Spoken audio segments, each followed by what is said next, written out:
Assalamualaikum warahmatullahi wabarakatuh. Innal hamdalillahi nahmaduhu wa nasta'inuhu wa nastahdihi wa natubu ilaihi wa na'udzu billahi min shururi anfusina wa sayyiati a'malina may yahdihillahu fa huwal muhtadi wa may yudlil falan tajida lahu waliyyan mursyida. Asyhadu an la ilaha illallah wahdahu la syarika lah wa asyhadu anna Muhammadan abduhu wa rasuluhu la nabiyya wa la rasula ba'dah. Allahumma shalli ala Muhammadin wa ala ali Muhammad kama shallaita ala Ibrahim wa ala ali Ibrahim innaka Hamidum Majid.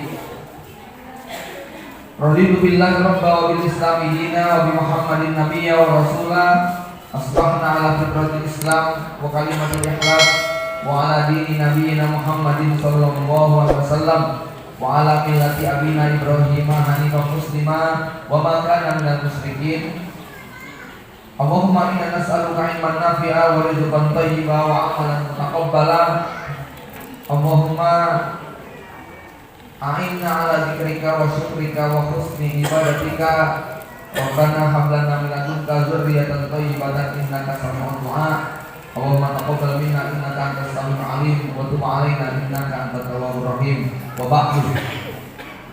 Bapak Ibu kaum muslimin muslimat, para ustaz ustazah dan semua yang hadir, semoga syukur kita kepada Allah Subhanahu wa taala atas limpahan nikmat yang begitu banyak diberikan kepada kita, membuat nikmat ini senantiasa dilanggengkan, dijaga, bahkan ditambahkan. Salawat dan salam semoga tercurah kepada baginda Nabi Muhammad sallallahu alaihi wasallam, juga pada keluarga, kerabat, sahabat dan para pengikutnya yang setia sampai kiamat. Semoga kita termasuk yang mendapatkan janji syafaatnya pada yaumul kiamah. Bapak Ibu jamaah kaum muslimin muslimat yang dirahmati Allah, tema kita keluarga bervisi surga. Kalimat bervisi surga memiliki dua konten paling tidak, dua makna yang masing-masing saling berkaitan tetapi ada sedikit dimensi yang berbeda. Pertama, berbicara bervisi surga, maknanya adalah bahwa ada janji Allah di dalam Al-Quran yang termuat dalam beberapa ayat, di antaranya surat Ar-Ra'd, tentang ciri tanda mereka yang nanti akan dikumpulkan oleh Allah Subhanahu wa taala di surganya, lengkap dari mulai kakek, bapak, anak dan cucunya. Ini seperti yang termuat di dalam surat Ar-Ra'd ayat yang ke-19 atau 20, 21, 22, 23. Di mana pada ayat yang ke-23 Allah berfirman, a'udzubillahi minasyaitonir rajim, jannatu adni yadkhulunaha wa man shalaha min abaihim wa azwajihim wa dzurriyyatihim wal malaikatu yadkhuluna 'alaihim min kulli bab salamun 'alaikum bima sabartum fa ni'ma uqbad. Mereka akan dimasukkan ke Jannatu Adn bersama orang-orang soleh dari bapak-bapaknya, istri-istrinya, anak dan cucunya, sedangkan malaikat masuk ke tempat mereka dari semua pintu lalu mengucapkan kepada satu keluarga besar ini, salamun alaikum bima sabartum.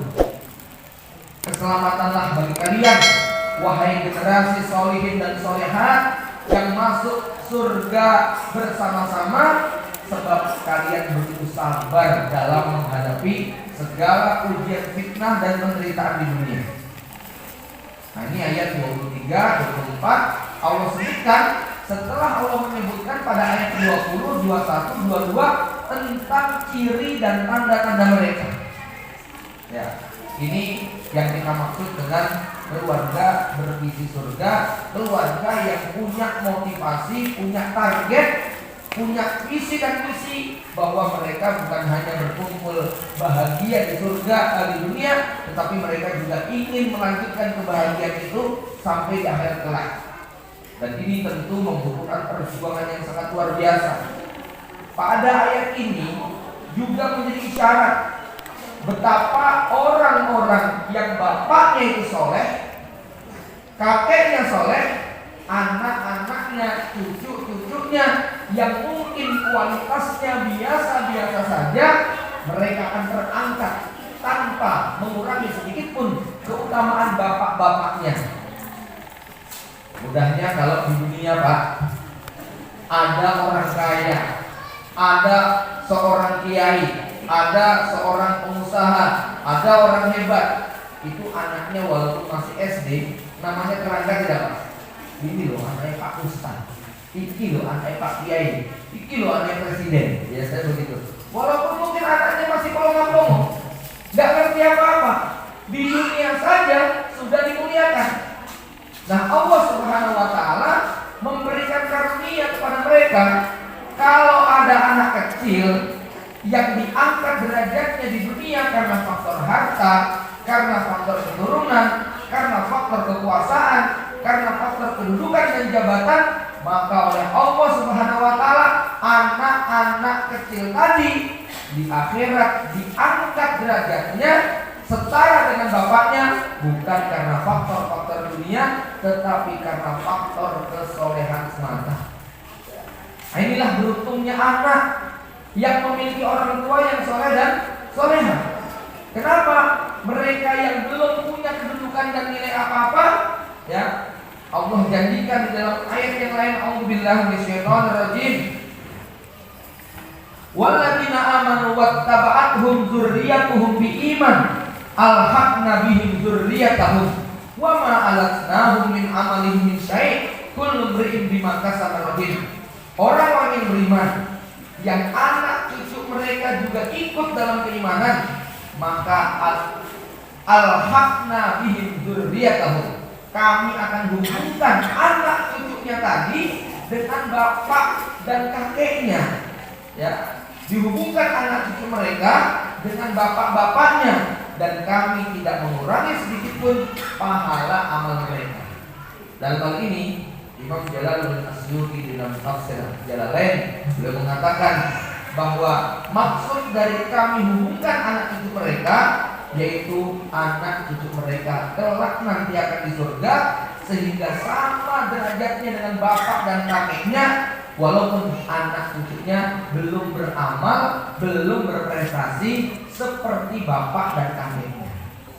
Subhanallah, beruntunglah kalau kita ditakdirkan punya orang tua yang soleh dan soleh. Seandainya orang tua kita belum sesuai dengan harapan kita, Allah memberikan jalan dan cara lain, yaitu apa? Stop. Siklus ketidaksolehan itu cukup pada di atas kita, masuk ke kita harus sudah pada level yang soleh dan soleh. Supaya apa? Anak cucu kita nanti terangkat oleh kita, sementara bapak kakek kita juga terdongkrak oleh kualitas kita.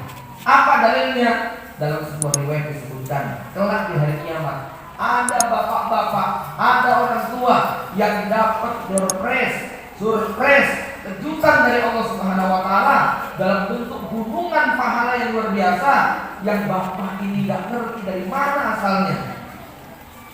Dia bertanya kepada Allah, ya Rabbi, min aina hadza kullu? Dari mana ini semuanya? Apakah karena sholatku, jamaahku, bangun malamku? Bukan, kata Allah. Apakah karena puasaku? Bukan, karena Allah. Kata Allah, bukan demikian.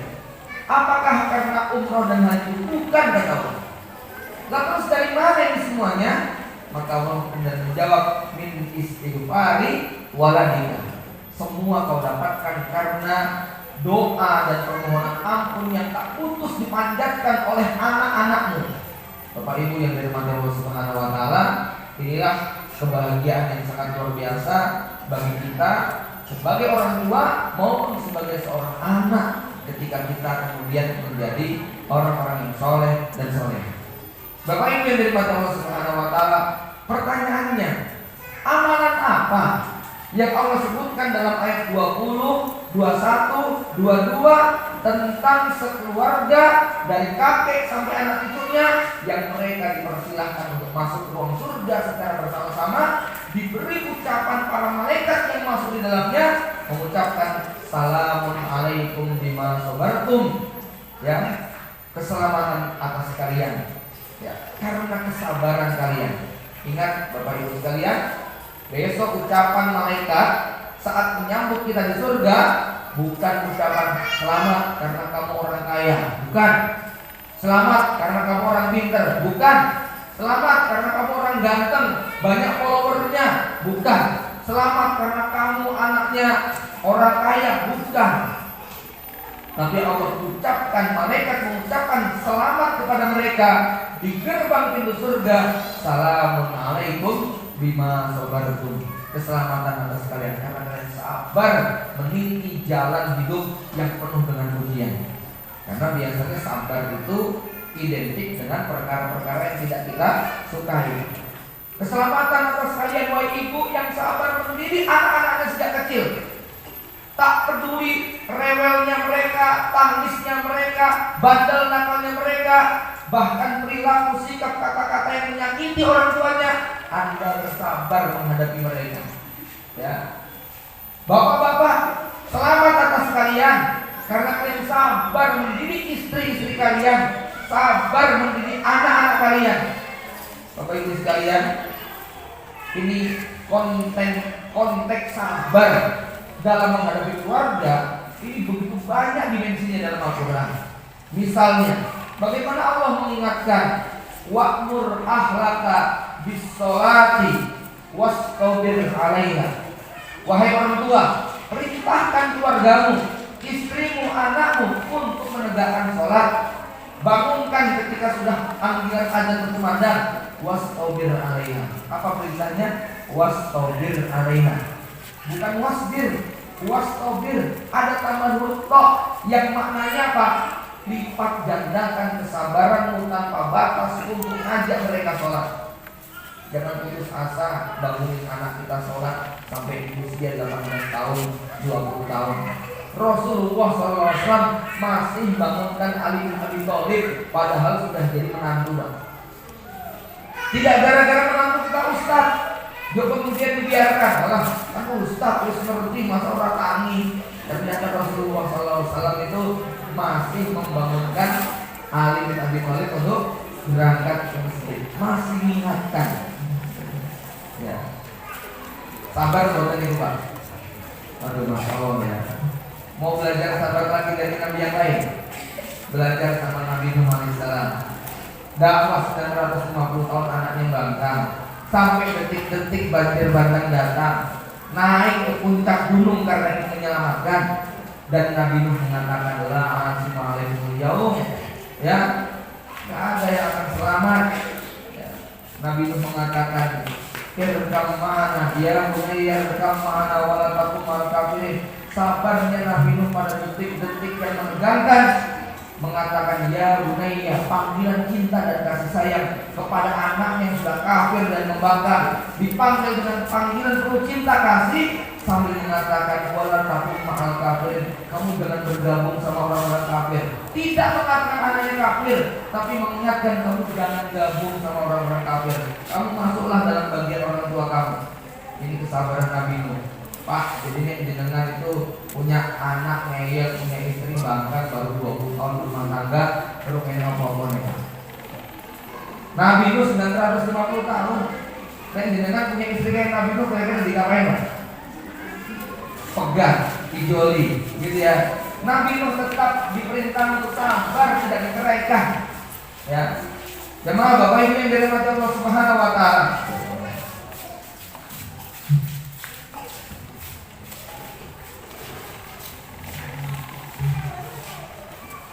Bapak Ibu yang dirahmati Allah Subhanahu Wa Taala. Maka mari kita lihat ayat 20, 21, 22 yang Allah sebutkan dalam surat Ar-Ra'd. A'udzu billahi minasyaitonir rajim. Alladzina yufuna bi ahdillah wa la yaquluna mitsaq. Orang-orang yang memenuhi janji Allah dan tidak merusak perjanjian. Walladzina yasiluna ma amarallahu bihi. Orang-orang yang senantiasa menjalin silaturahim. Ayyu shola wa yakhshawna rabbahum wa yakhafuna su'al hisab. Mereka sangat takut kepada Allah Subhanahu Wa Taala dan takut bahwa akan ada hari hisab yang sangat buruk karena begitu detail dan teliti.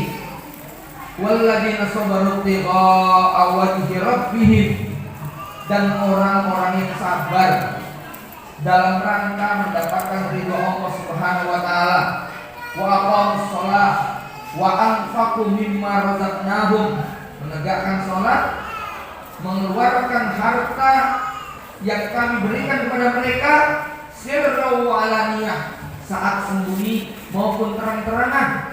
Wa yadra'una bil hasanati sayyi'ah, menolak keburukan dengan kebaikan. Ulaika lahum uqbad dar, mereka itulah yang akan mendapatkan tempat kesudahan yang terbaik. Apa bentuknya? Jannatu 'adnin yadkhulunaha, mendapatkan surga Aden yang mereka masuki bersama bapaknya, istri-istrinya, anak dan cucunya, ya, yang para malaikat juga ikut masuk bersama-sama dengan mengucapkan Assalamualaikum di masa lalu. Bapak Ibu yang dirahmati Allah, mari kita ulang kembali beberapa sifat calon keluarga yang akan masuk surga bersama-sama, ya.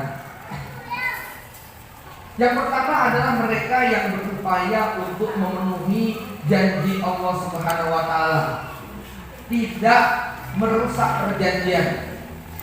Bapak Ibu sekalian, di antara perjanjian kita yang cukup berat adalah ikrar syahadat yang kita baca. Mungkin ini terlalu umum, maknanya banyak sekali konsekuensi dari kalimat syahadat yang kita baca. Tentu saja kalau meringkas ada pada melaksanakan kewajiban dan meninggalkan larangan. Itulah yang dimaksud janji bertakwa. Janji yang kedua yang juga tidak kalah ringannya adalah janji di depan penghulu dan mertua. Ketika kita terima kalimatnya lalu kita jawab dengan qabiltu zawajaha wa nikahaha bima harin kada wa kada. Saya ingin mengingatkan diri saya, bapak-bapak sekalian, yang ibu-ibu boleh menagihnya. Ketika dulu suami Anda mengucapkan qabiltu zawajaha, barangkali ada yang lupa arti qabiltu zawajaha, ya. Saya nggak perlu nanya kepada santri saya jawab sendiri saja, ya. Apa arti qabiltu zawajaha? Kalau terjemahan letternya, aku terima akad nikahnya. Tapi kalau kita mau pahami makna yang tersembunyi di balik kata-kata aku terima akad nikahnya, maka maknanya adalah aku akan terima segala kekurangan dan kelebihannya. Aku akan terima tumpahan air matanya.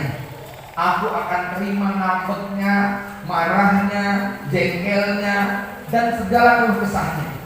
Aku akan sediakan telingaku lebar-lebar untuk mendengarkan curhatannya. Aku siap menggandeng tangannya menuju surganya. Aku akan menanggung semua anak-anak yang lahir dari rahimnya. Aku akan didik dia berikut semua anak-anaknya ke jalan Allah Subhanahu wa taala. Aku akan menanggung semua dosanya di akhirat kalau dia berbuat maksiat dan aku tidak mencegahnya. Mau diterusin lagi, Pak? Boleh ya? Terus apa itu, Pak? Nah. Tuh, Bu, artinya kayak gitu loh, Bu. Ya, kayak suaminya muda gitu loh, ya. Berat makna qabiltu zawaja itu berat sekali. Maka dalam hal ini, ya, kita ingat kembali yang sudah nikah 5 tahun, 10 tahun, 15 tahun, 20 tahun, 25 tahun, bahkan mungkin lebih daripada itu, bahwa kalimat qabiltu zawajah itu disebut Allah apa? Misaqon ghalidhon, perjanjian yang sangat kuat. Enggak ada di dunia ini akad yang ikatannya begitu kuat melebihi akad nikah. Akad kontrak rumah, jual beli tanah, beli kendaraan, perjanjian dagang, dan lain sebagainya. Itu semua kualitasnya di bawah akad nikah. Pertanyaannya, kalau kita begitu komitmen dengan janji kontrak rumah, kita begitu komitmen dengan janji jual beli tanah, kita komitmen dengan kontrak perjanjian bisnis dengan perusahaan besar, kita akan betul jangan sampai nama kita tercoreng. Pertanyaannya, seberapa kita menjaga misalkan ridho yang itu lebih berat daripada perjanjian-perjanjian yang tadi kita sebutkan. Ya, ini yang pertama. Ya, berikutnya, walladzina yasiluna ma amarallahu bihi ayyusolah. Bapak Ibu sekalian, salah satu tanda-tanda kiamat kata Rasulullah SAW, qati'atul arham wa su'ul jiwar, pemutusan silaturahim dan buruknya hubungan bertetangga. Tak bisa dipisahkan dari realita kehidupan hedonisme, materialisme yang menyebabkan silaturahmi jadi terputus. Bapak Ibu yang dirahmati Allah, saya ingin ingatkan dengan satu hadis yang sangat panjang, tapi saya ambil bagian ujungnya. Ini hadisnya panjang, riwayat Muslim, tentang perjalanan manusia di akhirat. Salah satu skin pada cerita hadis tadi adalah ketika seorang mukmin berjalan di atas sirat yang lebih tipis daripada mata pedang, lebih tajam dari mata pedang, lebih tipis katanya dari rambut di belah ujung. Nah, seperti apa? Pokoknya tajam sekali lah. Ya, dibentangkan antara ujung dengan ujung neraka. Lalu setiap orang, kata Allah Subhanahu wa taala, wa in minkum illa wariduha, tak seorang pun di antara kalian kecuali pasti melewati jembatan di atas neraka jahanam ini.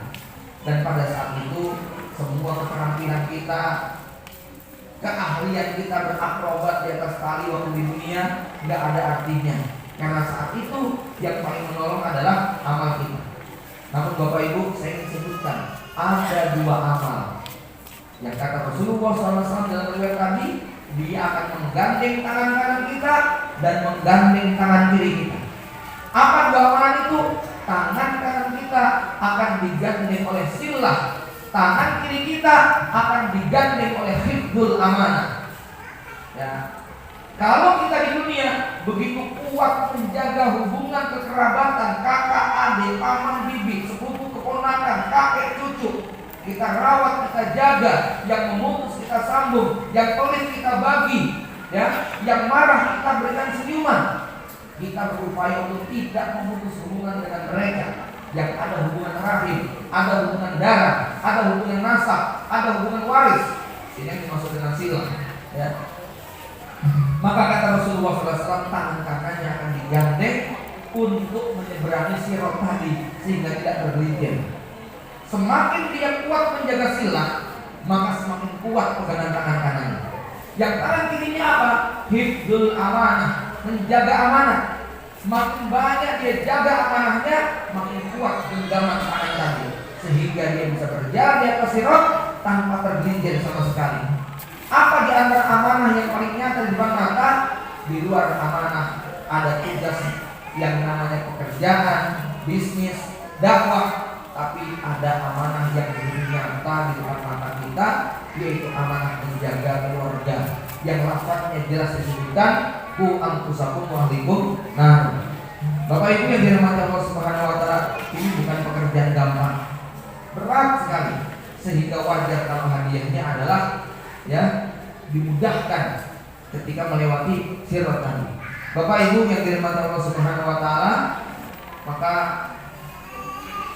tengok kembali siapa kakak adik yang sudah lama tidak kita kunjungi, siapa bapak ibu kakek nenek paman bibi yang sudah lama nggak pernah kita jenguk, sudah lama nggak pernah kita sapa. Tengok kembali ponaan, sepupu, saudara yang barangkali kita sudah lama tidak berkunjung ke rumah mereka. Ya, baik dari jalur bapak maupun ibu kita, baik dari jalur kita maupun istri kita. Karena menjaga silah ini bagian daripada amalan penghuni surga sekeluarga. Kemudian berikutnya adalah walladzina sabaru ibtigha'a wajhillah, orang yang begitu sabar di dalam memburu ridho Allah Subhanahu wa taala. Saya tak perlu panjangkan tentang sabarun wa wajhi rabbihim, bersabar di dalam mencari ridha Allah. Ya, bukti bahwa kita itu sering gak ikhlas itu gampang marah kalau dicela, gampang melambung kalau dipuji. Ya, ini kudu sabar. Kalau kita berbuat kebaikan kemudian masih ada yang mencela. Kudu sabar kalau kita berbuat kita berbuat kebaikan gak ada yang memuji, kita berbuat keburukan langsung dicela dan dibully. Maka orang-orang yang mereka sabar menempuh ridho Allah Subhanahu wa taala, seperti slogan yang paling populer ya, tidak tumbang saat dicela, tidak terbang saat dibunuh gitu ya. Bapak Ibu yang dirahmati Allah Subhanahu wa taala, wa aqamus shalah. Kita pahami semuanya. Pasti penghuni surga itu adalah aqamus shalah. Wa anfaqu mimma razaqnakum, menginfakkan harta mereka sirra wa alaniyah. Bapak Ibu yang dirahmati Allah, ada kaedah-kaedah kapan kita sirran, kapan kita alaniyah, kapan kita terang-terangan, kapan kita sembunyi-sembunyi. Ya, kalau dari pengamatan sosial yang saya lihat, kalau kita mau infak terang-terangan itu terkait dengan bantuan yang sifatnya bukan manusia. Misalnya kita ingin wakaf masjid, wakaf tanah pesantren, wakaf ini itu dan sebagainya, terang-terangan itu untuk memotivasi. Tapi kalau kita infak 1 bungkus nasi kemudian minta dipoto sebagai bukti, yang menerima itu malu hatinya, Pak. Ya, sampai ada yang biarin deh, saya nggak punya muka daripada saya nggak makan. Kasihan dia harus komentar kayak begitu. Gak usah lah kita bagi-bagi kemudian sambil jepret begitu ya, bahwa kita pengen ditunjukkan kita telah memberi kepada dia. Ya, ada orang-orang yang berat untuk menerima sedekah semacam itu dengan cara dipublis di media bahwa dia menerima tadi, ya, dan itu bisa mengganggu keikhlasan kita, mengganggu harga diri dia. Tentu saya tidak pukul rata semuanya. Intinya kudu hati-hati. Ada orang-orang yang nggak terima, malu rasanya menerima bantuan dengan cara dipublikasi semacam itu, ya. Yang diterima nggak seberapa, tapi kemudian maaf barangkali pihak terkait menanggung keuntungan dalam tanda kutip, reputasi dan sebagainya dengan memanfaatkan orang-orang lemah tadi. Maka ada waktunya kita terang-terangan, ada waktunya kita sembunyi-sembunyi. Supaya apa?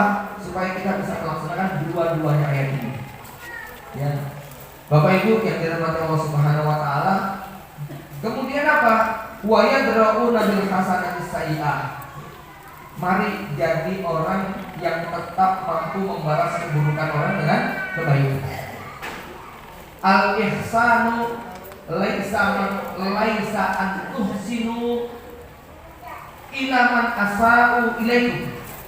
Ihsan, berbuat kebaikan, bukan engkau berbuat baik sama yang berbuat baik. Ya, walakin ihsan an tuhsina ila man asa'a ilaikum.